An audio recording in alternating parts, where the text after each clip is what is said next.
महाराष्ट्र राज्याचे माजी मुख्यमंत्री सन्माननीय उद्धवसाहेब बाळासाहेब ठाकरे यांचा, सन्माननीय उद्धवसाहेब ठाकरे यांचा।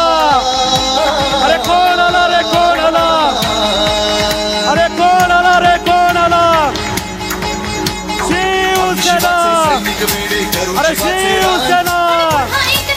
आवाज कुणाचा, आवाज कुणाचा, उद्धव साहेब आगे बढ़ो, अरे उद्धव साहेब आगे बढ़ो।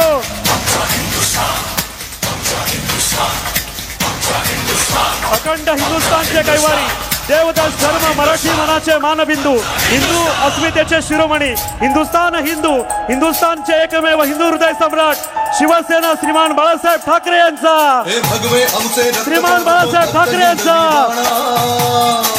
या ठिकाणी सन्मानाच्या कार्यक्रमाचे प्रमुख अतिथी अर्थातच आपले कुटुंब प्रमुख सन्मानित शिवसेना प्रमुख सन्मानित उद्धवजी ठाकरे साहेब यांच्या शुभ हस्ते छत्रपती शिवाजी महाराजांच्या प्रतिमेचा पूजन या ठिकाणी होतोय।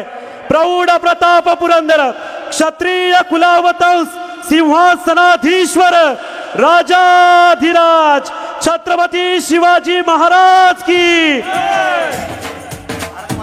तसंच भारत माते की। हिंदू हृदय सम्राट श्रीमान बाळासाहेब ठाकरे यांचा आवाज कुणाचा, सन्मान्य या ठिकाणी अखंड हिंदुस्थानचे शेतकरी कष्टकऱ्यांचे कैवारी शिवसेना पक्ष प्रमुख महाराष्ट्र राज्याचे माजी मुख्यमंत्री सन्माननीय उद्धव बाळासाहेब ठाकरे यांचा, श्रीमान उद्धव बाळासाहेब ठाकरे यांचा धन्यवाद। तर स्वागताच्या कार्यक्रमाकडे या ठिकाणी वळणार आहोत। आज या ठिकाणी अर्थातच आपले कुटुंब प्रमुख या महाराष्ट्राचे अर्थात माजी मुख्यमंत्री अर्थात आपले खरं तर आपण म्हणूया आज आपल्या जनसंवादासाठी उपस्थित असलेले या ऐतिहासिक पेणनगरीमध्ये त्यांचं आपण स्वागत करूया। मी स्वागत करण्यासाठी जिल्हा प्रमुख सन्माननीय सुरेंद्रजी म्हात्रे साहेब, संपर्क प्रमुख सन्माननीय विष्णुभाई पाटील, सहसंपर्क प्रमुख सन्माननीय किशोरभाई जैन यांना विनंती करतो की आपण पुढे यायचं आहे। युवा सेनेचे चेतन मोकर, राजेंद्र राऊत, ओंकार खोंडागळे तसेच या ठिकाणी राकेश मोकल, विनोद म्हात्रे, योगेश पाटील यांना विनंती करतो की आपण सर्व मिळून या ठिकाणी आजच्या कार्यक्रमाचे प्रमुख अतिथी जनसंवाद मेळाव्यासाठी उपस्थित असलेले सन्माननीय उद्धवजी ठाकरे साहेबांचं स्वागत या ठिकाणी केलं जाईल। त्या स्वागताचं त्यांनी स्वागत करायचं आहे। सन्माननीय उद्धव साहेब आगे बढ़ो, सर्वांनी बोलायचं आहे उद्धव साहेब आगे बढ़ो, शिवसेना, शिवसेना। मान्यवरांचं स्वागत या ठिकाणी होतोय। कार्यक्रमाचे प्रमुख अतिथी शिवसेना पक्ष प्रमुख, आपले कुटुंब प्रमुख महाराष्ट्राचे माजी मुख्यमंत्री सन्माननीय उद्धवजी ठाकरे साहेब यांचं देखील या ठिकाणी स्वागत होतोय। त्यांच्या समवेत सर्व आलेले उपस्थित मान्यवरांचे या ठिकाणी स्वागत आपण करीत आहोत। शिवसेना, युवा सेना, महिला आघाडी, युवती सेना, ग्राहक संरक्षण, कामगार आघाडी या सर्वांच्या वतीने या ठिकाणी साहेबांचं स्वागत करीत आहोत, सहर्ष स्वागत करीत आहोत।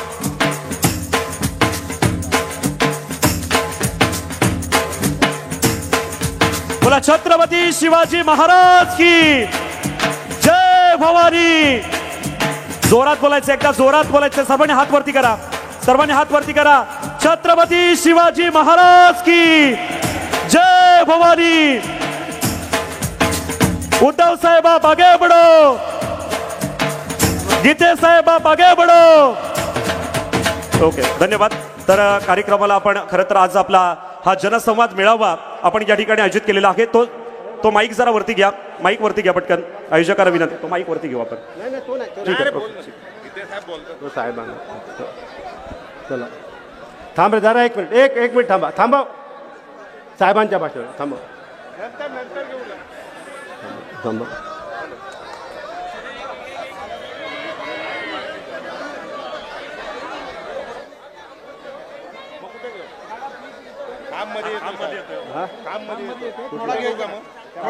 थोडासा घ्यायला जाऊ दे रे, थोडा घेऊया साहेब, थोडासा घेऊया, योगेश घ्या, योगेश इकडे थोडासा घेऊ घेतो, थोडा थांबा, बस थोड बात रे, बोला। छत्रपती शिवाजी महाराज की, छत्रपती शिवाजी महाराज की। हर हर हर हिंदुहृदय सम्राट शिवसेना प्रमुख बाळासाहेब ठाकरे यांचा, हिंदुहृदय सम्राट शिवसेना प्रमुख बाळासाहेब ठाकरे यांचा। उद्धव साहेब आप आगे बढ़ो, उद्धव साहेब आप आगे बढ़ो, जिंदाबाद जिंदाबाद। जरा चैतन्य निर्माण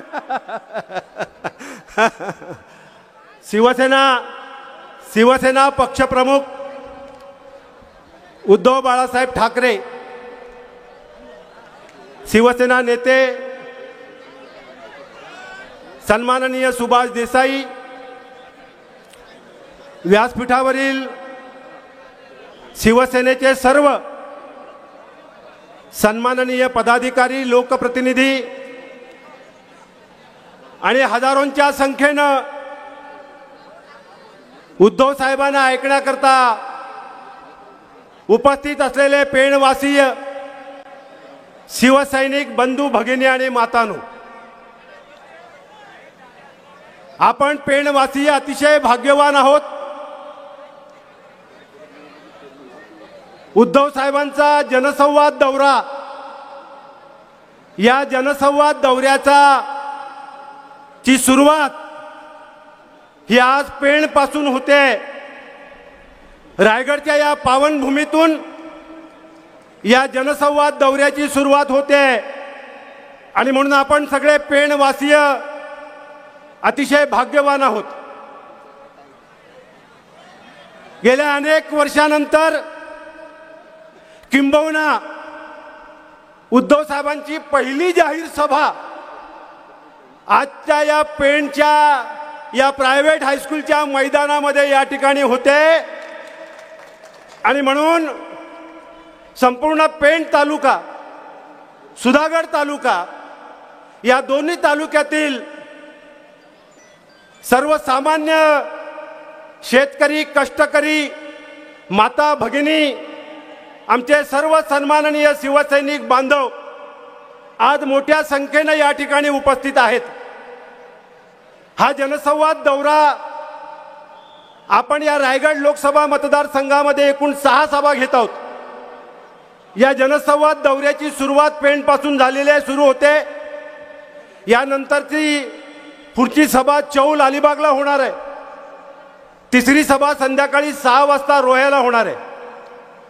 आज रात्री उद्धव साहेबांचा मुक्काम आपले शिवसेना नेते सुभाष देसाई साहेब यांच्या निवासस्थानी आहे आणि उद्या सकाळी 11 वाजता पहिली सभा पोलादपूरला होणार आहे, दुसरी सभा म्हसळ्याला होणार आहे, तिसरी सभा माणगावला होणार आहे आणि मग उद्या संध्याकाळी 6 वाजता या 6व्या सभेनं रायगड जिल्ह्यातल्या या जनसंवाद दौऱ्याची सांगता होणार आहे। आपण भाग्यवान, आपल्याला ही पहिली संधी या ठिकाणी मिळालेली आहे।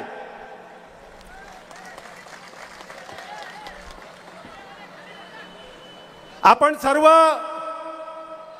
उद्धव साहेबांना ऐकण्याकरता उत्सुक आहात आणि म्हणून या व्यासपीठावर कोणी वक्ते या ठिकाणी ठेवलेले नाहीत। फक्त एक आमच्या महिला आघाडीच्या प्रवक्त्या रायगडच्या आहेत, सुवर्णा वाळंज, यांना या ठिकाणी पहिली बोलण्याची संधी दिली। मी सुद्धा भाषण करणार नाहीये, मी फक्त या ठिकाणी तुम्हाला विनंती करण्याकरता उभा आहे। कारण आता लवकरच लोकसभेच्या निवडणुका या येऊ घातलेल्या आहेत। साधारण मार्चच्या पहिल्या आठवड्यात लोकसभेची आचारसंहिता लागेल आणि एप्रिलच्या पहिल्या आठवड्यापासून मेच्या पहिल्या आठवड्यापर्यंत 6 किंवा 7 टप्प्यांमध्ये हे लोकसभेचं मतदान होणार आहे आणि मग हे 6 ते 7 टप्प्यांचं लोकसभेचं मतदान होत असताना मला अभिमान आहे या गोष्टीचा। अनेक विश्वास सुद्धा तुम्हाला या ठिकाणी मी देणार आहे की उद्धव साहेबांनी हा निर्धार केलेला आहे, हा निर्णय घेतलेला आहे की येणाऱ्या लोकसभेच्या निवडणुकीमध्ये या महाराष्ट्रातून किमान 20 ते 22 खासदार हे उद्धव बाळासाहेब ठाकरे यांचे समर्थक त्या लोकसभेमध्ये जाणार आहेत। जरा जोरदार घोषणा होऊ द्या, जोरदार घोषणा।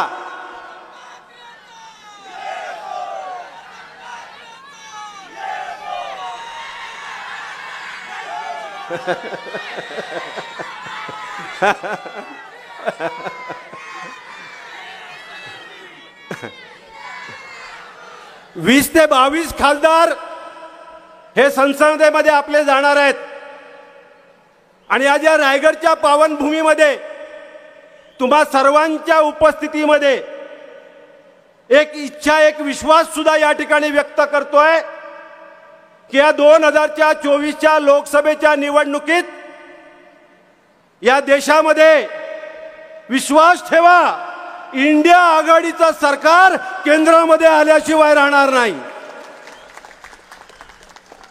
इंडिया आघाडीचं सरकार केंद्रामध्ये येणार आहे, आपलं सरकार येणार आहे.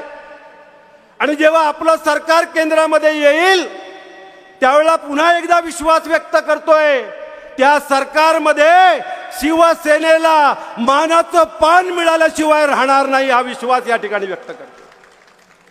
आणि म्हणून साहेबांनी हा निर्णय घेतला, निर्धार केलाय. जनसंवाद दौरा त्यांनी सुरू केलाय, आपल्यापासून सुरुवात झाली. अखंड महाराष्ट्रभर हा जनसंवाद दौरा होणार आहे आणि त्याची सुरुवात छत्रपती शिवाजी महाराजांनी ज्या हिंदवी स्वराज्याची राजधानी रायगड, ज्या रायगडला राजधानी निवडली त्या रायगड जिल्ह्यातून या जनसंवाद दौऱ्याची सुरुवात आपले पक्षप्रमुख उद्धव बाळासाहेब ठाकरे यांनी केलेली आहे.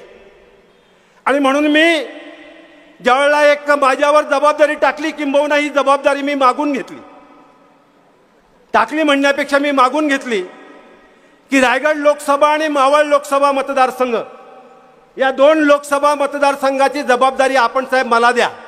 ही जबाबदारी घ्यायला मी तयार आहे. तुम्हा सर्वांच्या विश्वासावर मी ही जबाबदारी मागितली. साहेबांनी विश्वास टाकून ही जबाबदारी आता आपल्यावर दिलेली आहे. आणि म्हणून मी साहेबांना एक शब्द दिलाय, जो जाहीरपणे इथे तुमच्या समोर मी तुमच्या विश्वासानं शब्द दिलाय, म्हणून जाहीरपणे तुम्हाला मी ते सांगणार आहे. मी साहेबांना शब्द दिलाय, साहेब रायगडमधून तर खासदार होईनाच, पण मावळचा खासदार सुद्धा आपला आल्याशिवाय राहणार नाही, आम्ही जिंकल्याशिवाय राहणार नाही. आणि त्यामुळे रायगड लोकसभा मतदारसंघातले 4 विधानसभा मतदारसंघ आणि मावळ लोकसभा मतदारसंघातले रायगडचे 3 विधानसभा मतदारसंघ असे 7 विधानसभा मतदारसंघाची जबाबदारी आपण स्वीकारलेली आहे. स्वीकारायची ना, हा विश्वास द्यायचा ना. आणि म्हणून दुसरा शब्द दिलाय की या रायगड मधले 7च्या 7 आमदार इंडिया आघाडीचे विजयी झाल्याशिवाय राहणार नाहीत. आणि म्हणून हा जनसंवाद दौरा इथून सुरू होतोय. या जनसंवाद दौऱ्याला उद्धव साहेब मार्गदर्शन करणार आहेत. आज ते आपल्याबरोबर संवाद साधण्याकरता आलेले आहेत. रायगडच्या जनतेबरोबर संवाद साधणार आहेत, रायगडच्या कार्यकर्त्यांबरोबर संवाद साधणार आहेत. साहेब आपल्या माहितीकरता सांगतो, हा जरी शिवसेनेचा मेळावा संवाद मेळावा असला, आपला संवाद मेळावा असला, तरी शेका पक्षाचे दिवेकर व्यासपीठावर उपस्थित आहेत, आपल्या मागे बसलेले आहेत. उभे राहा जरा, नमस्कार करा. त्यानंतर काँग्रेसचे मोकल,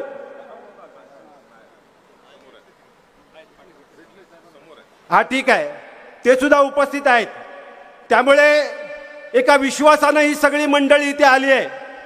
ते याकरता या व्यासपीठावर उपस्थित आहे की त्यांना सुद्धा माहिती आहे आणि आपल्याला सुद्धा माहिती आहे. माहिती आहे ना आपल्याला? काय माहिती आहे? पुढचे मुख्यमंत्री उद्धव बाळासाहेब ठाकरे होणार आहेत. आहे ना माहित आपल्याला? मग हे जर आपल्याला माहित आहे तर आपली जबाबदारी वाढली आहे. आणि म्हणून आज तुमच्या वतीनं, तुमच्या विश्वासानं, तुमच्या साक्षीनं मी साहेबांना शब्द देतोय की आम्ही सगळे रायगडवासीय शिवसैनिक ही जबाबदारी घ्यायला समर्थ आहोत. ही जबाबदारी आम्ही स्वीकारली आहोत. आता यापुढे आम्ही स्वस्थ बसणार नाही. जोपर्यंत लोकसभेवर भगवा फडकत नाही आणि जोपर्यंत विधानसभेवर भगवा फडकत नाही तोपर्यंत आम्ही स्वस्थ बसणार नाही. बरोबर आहे? आणि म्हणून आपण सर्वांनी साहेबांना विश्वास देऊया. जय हिंद, जय महाराष्ट्र. धन्यवाद. यानंतर या ठिकाणी अर्थातच जनसंवाद मेळाव्यासाठी आपण या ठिकाणी आहोत आणि त्यांचा संवाद ऐकण्यासाठी आपण या ठिकाणी जमलेलो आहोत. एकदा जोरदार घोषणा आपण या ठिकाणी देऊया. अखंड हिंदुस्थानचे शेतकऱ्यांचे कष्टकऱ्यांचे कैवारी शिवसेना पक्षप्रमुख आणि महाराष्ट्राचे माजी मुख्यमंत्री सन्माननीय उद्धव बाळासाहेब ठाकरे यांचा आवाज कुणाचा. खऱ्या अर्थाने या ठिकाणी महाराष्ट्राला आपण बघितलं की ज्याच्यावरती महाराष्ट्रावरती प्रलय आला त्यावेळेला एक महापुरुषाचा जन्म झाला आणि यावेळेला खरं तर कोरोना काळामध्ये ज्यांनी प्रामाणिकपणे या ठिकाणी काम केलं आणि कोरोना काळामध्ये प्रत्येक जण घरी बसला होता, पण साहेब प्रत्येक ठिकाणी जाऊन हॉस्पिटलला भेट देऊन प्रत्येक कोरोना पेशंटला या ठिकाणी भेटून आपली या ठिकाणी भूमिका बजावली. अशा सर्वांचे लाडके आपले कुटुंब प्रमुख सन्माननीय उद्धव साहेब ठाकरे साहेब यांना विनंती करतो की आपण आपलं मनोगत मांडावं.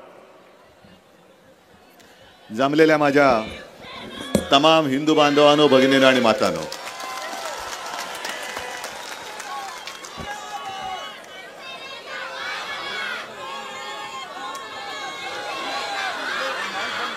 आज तशी काही सुट्टी नाहीये. निवडणुका जाहीर झालेल्या नाहीत आणि मी असं ठरवलं गेल्या एक 15-20 दिवसापूर्वी कल्याण लोकसभा मतदारसंघात फिरलो. कारण गेले 2 वर्ष महाराष्ट्राच्या कानाकोपऱ्यातनं तुम्ही सगळे कार्यकर्ते, आपल्या शिवसेनेचे सगळे हितचिंतक मातोश्रीवरती येत आहेत आणि मी विचार असा केला की आता आपण यांच्याकडे जाऊया. कल्याण मतदारसंघामध्ये मी शाखा भेटी ठरवल्या. शाखा भेटी करता करता अशा सभाच झाल्या सगळीकडे. आज रायगडमध्ये मी आलेलो आहे.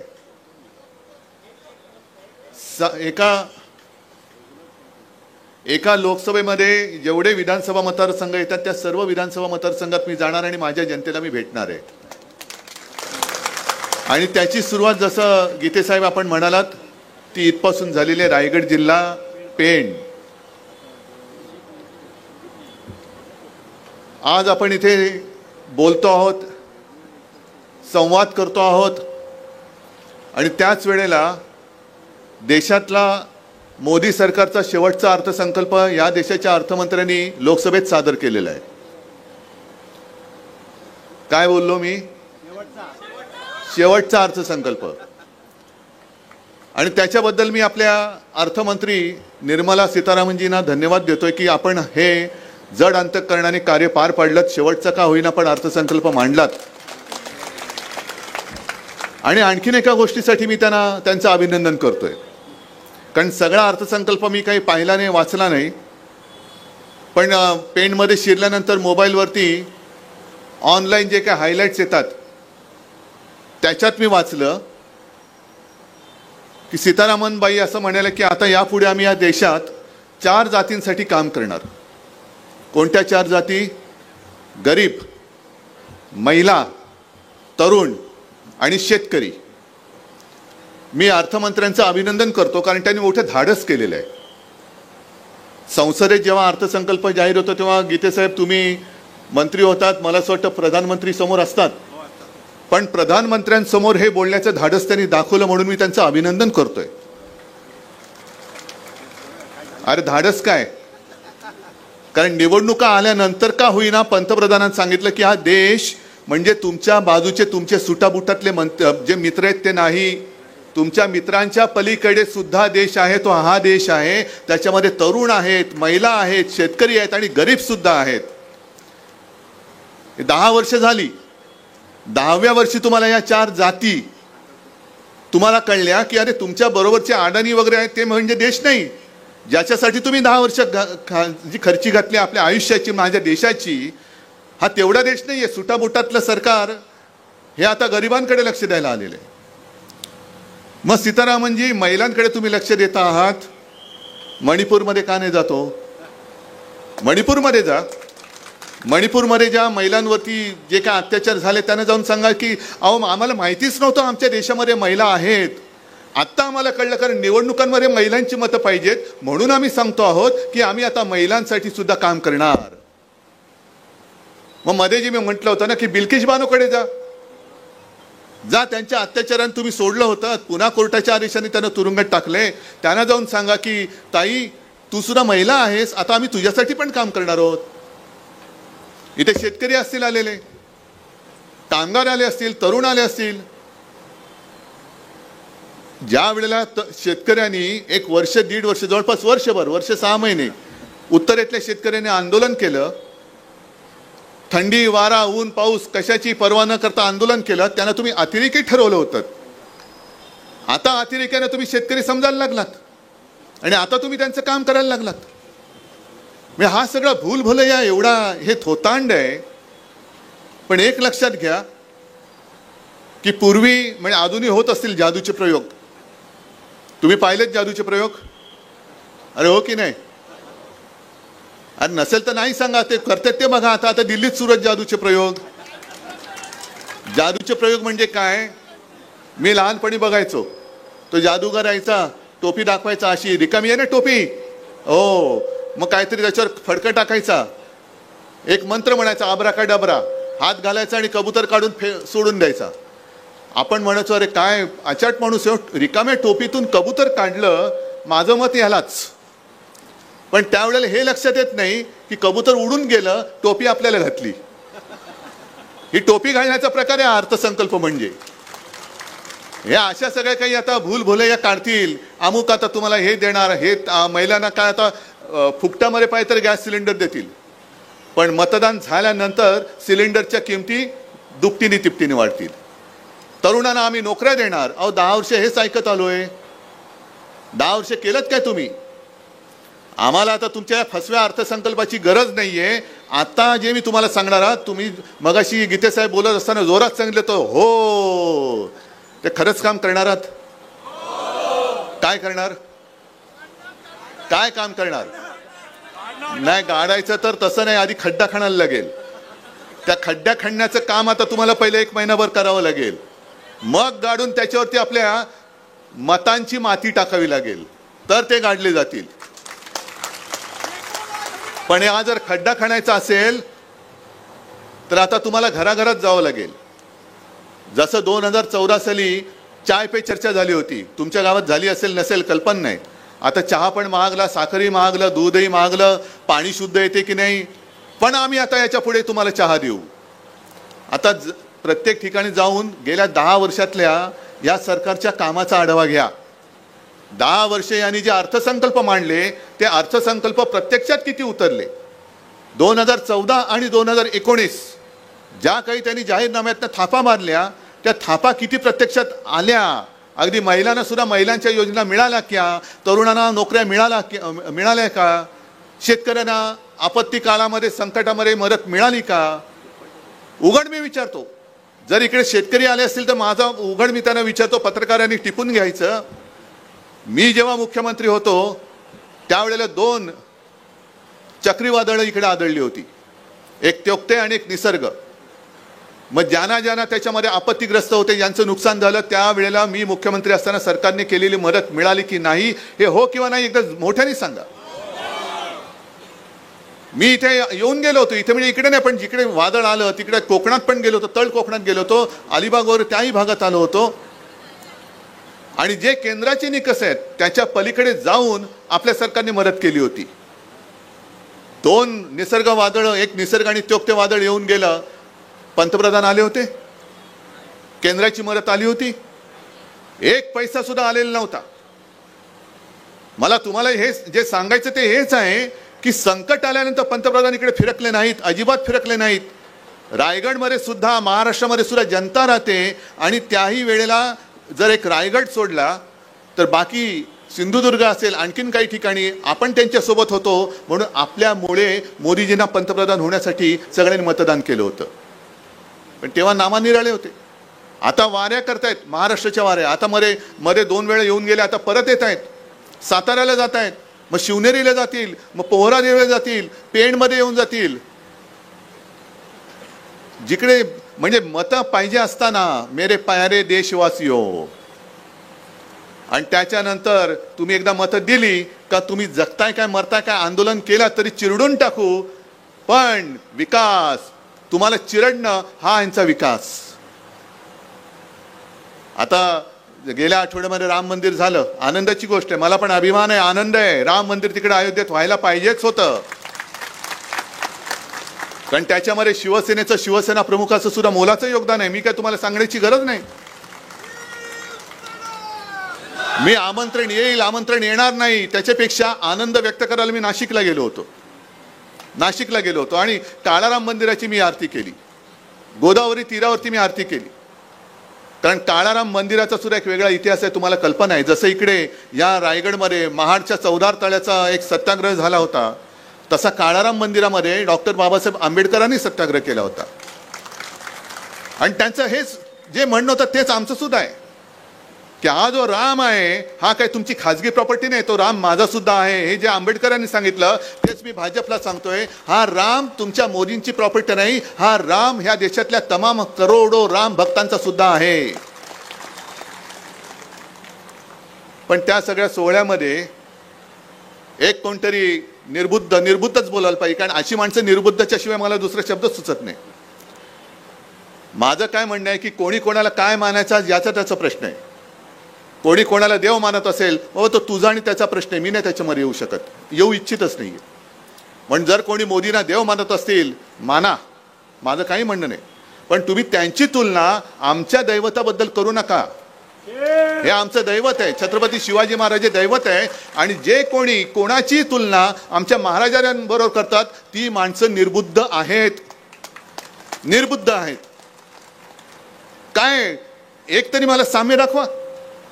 छत्रपती शिवाजी महाराज ज्यांच्या आज्ञापत्रात लिहिलेलं होतं की याद राखा, आपल्या सगळ्या सरदारांना वगैरे लिहिलं होतं, मावळ्यांना सुद्धा सांगितलं होतं की शेतकऱ्याच्या भाजीच्या देठाला देखील हात लागला तर याद राख. आणि माझा शेतकरी आत्महत्या करतोय, महाराष्ट्रामध्ये आत्महत्या वाढत आहेत, त्याला आपत्ती काळामध्ये मदत मिळत नाहीये, पीक विमा योजना ती मिळत नाहीये, संकटामध्ये धावून येईल असं काही होत नाहीये, जनधन योजनेचं काही जनगणमनच झालेलं आहेत, काही त्याच्यात काय मिळतच नाहीये. आणि ज्या छत्रपती शिवाजी महाराजांनी कोणी असेल, मग तो रांजाचा पाटील असेल, आणखीन कोणी असेल, ज्यांनी महिलांची विटंबना केली त्याला कठोर शासन, त्याचे हातपाय तोडून त्यांनी शासन केलेलं आहे. हे छत्रपती शिवाजी महाराज, म्हणून आम्ही म्हणतो ती शिवशाही. आणि ज्यांच्याबरोबर तुम्ही तुलना करतायत, मणिपूरमध्ये अजूनही जात नाही, 2 महिलांची विटंबना झाली, काय काय केलं ते अंगावरती काटा येतो, ते म्हणजे बघवत पण नाही, बघितलं पण नाही आणि ऐकवत पण नाही. पण एवढं होऊन सुद्धा जी व्यक्ती त्याच्याबद्दल काही बोलायला तयार नाही, तिकडे जायला तयार नाही, ती महाराजांच्या बरोबरची होऊ शकते. आणि मग मी म्हणतो ते पुन्हा सांगतो की जे कोणी कोणाची तुलना महाराजांबरोबर बोलत असतील ते कोणी असले तरी निर्बुद्ध आहेत, बिनडोक आहेत, कोणी असतील ते. हा कोणता न्याय आहे? आणि आता एकूण जे काय राजकारण चाललंय, मी तुम्हाला एवढ्यासाठी भेटही काय घेतोय की जागे राहा आता जरा. हा सगळा जादूचा प्रयोग, जादूगार येतील, जादूगार टोपीत तुम्हाला घालतील, कबूतर उडवून टाकतील आणि पुन्हा दिल्लीत बसल्यानंतर लाथा आम्हाला. मी नाशिकच्या सभेमध्ये जे बोललो, आज आपण काँग्रेस सोबत गेलो, आहेत ना काँग्रेसचे सोबत आहेत, माझे राष्ट्रवादीचे आहेत, अगदी शेका पक्षाचे सुद्धा जयंत राऊत, आमचे कौटुंबिक संबंध आहेत. पण रायगडकरांना मी एक खास जरा वेगळ्या पद्धतीने धन्यवाद देतोय. गीते साहेब गेल्या वेळेला आपल्याला दुर्दैवाने पराभव झाला, तरी का धन्यवाद देतोय? कारण त्यावेळेला सुद्धा रायगड मोदी लाटेत वाहून नव्हता गेला, विरोधात मतदान केलं होतं. आता रायगडमधून जो निवडून आला तो मोदी लाटेत वाहून गेला, पण माझा रायगड तसाच आहे. आणि आता उलट रायगडकर खुश झालेत, कारण त्यांना जे पटलं नव्हतं ते त्यांनी तेव्हा दाखवलं होतं. आता तर आपण हुकुमशाहीच्या विरोधात उभं राहिलेलो आहोत. नुसतं मोदींच्या विरोधात नाही, मी व्यक्तीच्या विरोधात नाही, आम्ही हुकुमशाहीच्या विरोधात उभे राहिलो आहोत. आणि रायगडमध्ये मला नाही वाटत जास्त काही प्रचार करण्याची गरज आहे, कारण गेल्या वेळेला एवढं करून सुद्धा रायगड ताठ मानेनी मोदी विरोधात त्यांनी मतदान केलं होतं. यावेळेला तर प्रचंड लाटेच्या पलीकडे सुनामीसारखं मतदान होणार आहे रायगडमध्ये, मोदींच्या विरोधात, हुकुमशाहीच्या विरोधात.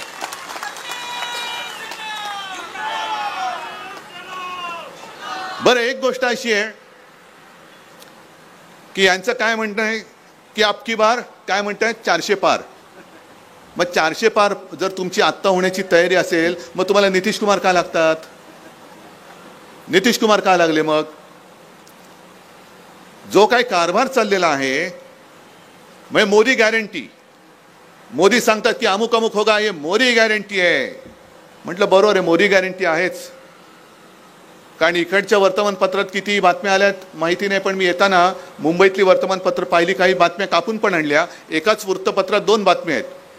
एका बाजूला हेमंत सोरेन यांना अटक घोटाळ्या प्रकरणी ईडीकडून अटक, आणि बाजूला एक बातमी आहे अजित पवार यांना क्लीन चिट, मोदी गॅरंटी.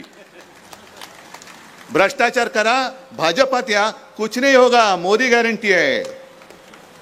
तुम्हाला मुख्यमंत्री पद मिळेल, तुम्हाला उपमुख्यमंत्री पद मिळेल.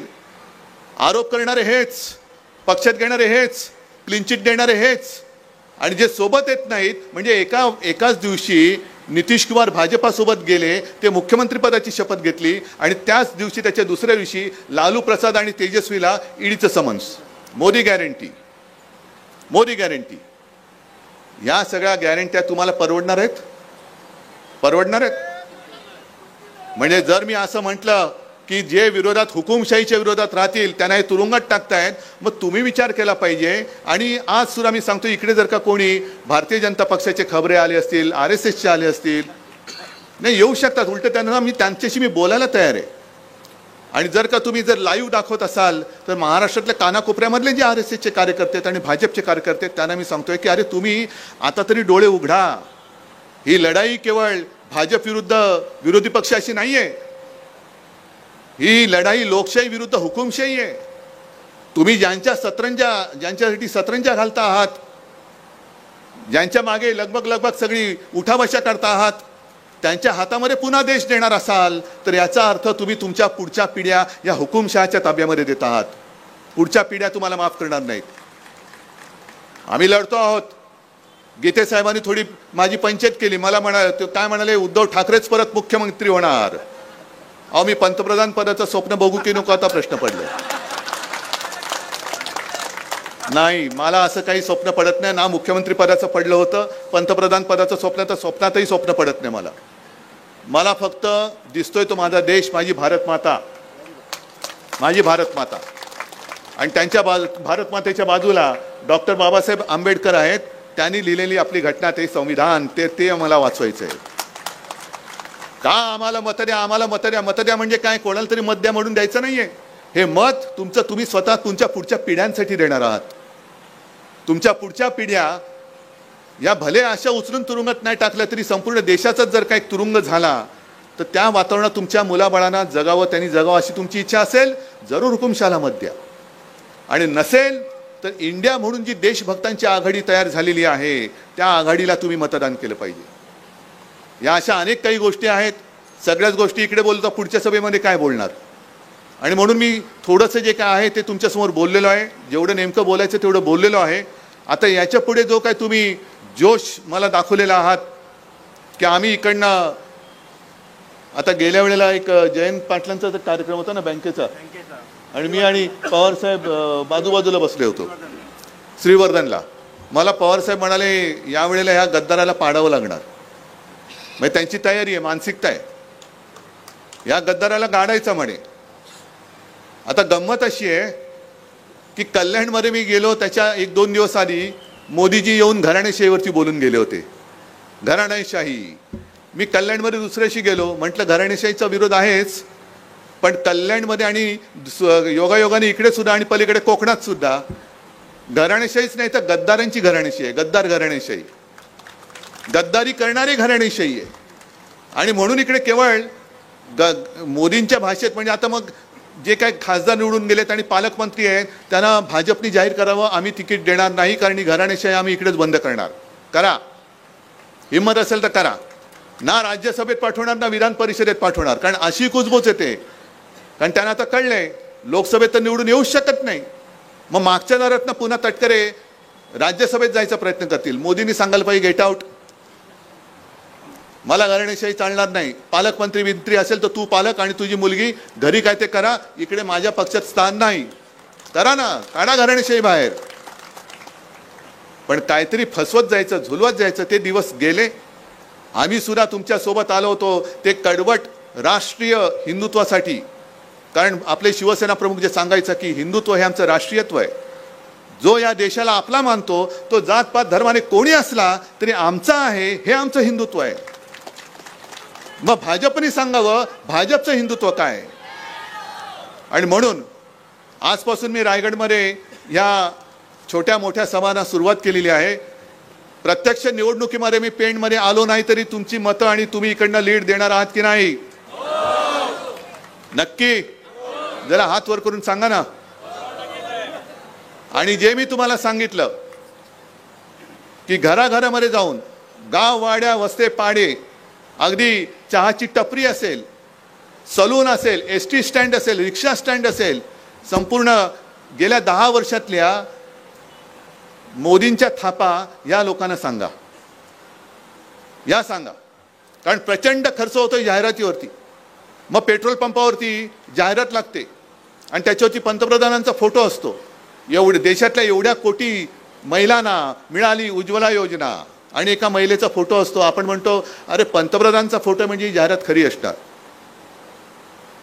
पण त्याच पंतप्रधानांच्या फोटोना पेट्रोलची दरवाढ नाही दिसत. पेट्रोल पंपावरती फोटो असला तरी तो फोटो दरवाढ नाही बघत. आणि प्रत्यक्ष बघितल्यानंतर कळतं, आपल्याला असं वाटतं की आपल्या गावामध्ये योजना नसेल मिळाली. आता इकडे सगळ्या महिला आहेत, वेगवेगळ्या गावातनं आला असाल, तुमच्या प्रत्येकी जणीने एकमेकीमध्ये बोला की तुम्ही राहता त्या वस्तीमध्ये खरंच गरीब महिलांना किती उज्ज्वला योजना मिळालेली आहे, किती गॅस सिलेंडर मिळाले. पण तुमचा गैरसमज असा होतो, तुम्हाला असं वाटतं माझ्या गावात नाही बाजूच्या गावात मिळालं असेल, बाजूच्या गावकऱ्याला वाटतं माझ्या गावात नाही त्या गावात मिळालं असेल. कारण कोणी एकमेकात बोलत नाही, कोणीच बोलत नाही. आपण त्या सगळ्या जाहिरातीचे बळी ठरतो. म्हणून हा संवाद जो आहे, जनसंवाद माझा नाही, जनसंवाद जनतेने एकमेकात केला पाहिजे की काय मिळालं आणि काय नाही मिळालं. होऊन जाऊ रे चर्चा. मग चाय पे चर्चा करा, ढोकळे पे चर्चा करा, फाफडे पर चर्चा करा, नाही तर आणखीन कशावर करा, पण चर्चा होऊ द्या आणि खरं काय आहे ते जनतेसमोर येऊ द्या. ठीक आहे, बोलायला लागलं तर बरंच बोलता येईल, पण आणखीन 2 सभा आहेत, आणखीन 3 सभा उद्या आहेत. हेच साधारणतः विषय.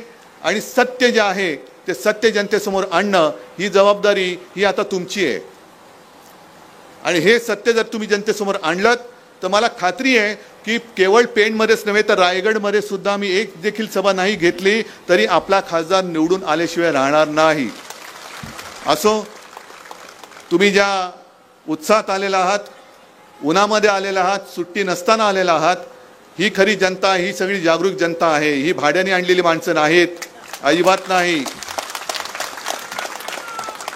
आणि याच ताकदीवरती आपण सगळेजण हुकुमशाहीच्या विरुद्ध लढायला उभे राहिलेलो आहोत. आणि ज्या वेळेला जनता एकवटते तेव्हा हुकुमशाह किती बलाढ्य असला तरी त्याला मातीत गाडल्याशिवाय राहत नाही. हा इतिहास आहे आणि त्या इतिहासाची पुनरावृत्ती माझ्या या पवित्र छत्रपती शिवाजी महाराजांच्या रायगडपासून होईल ही खात्री बाळगतो आणि आपली रजा घेतो. जय हिंद, जय महाराष्ट्र. हॅलो, धन्यवाद. आजच्या कार्यक्रमाला आपण बघितलं की जनसंवाद मेळावा. ठीक आहे, ओके, धन्यवाद. बोला शिव.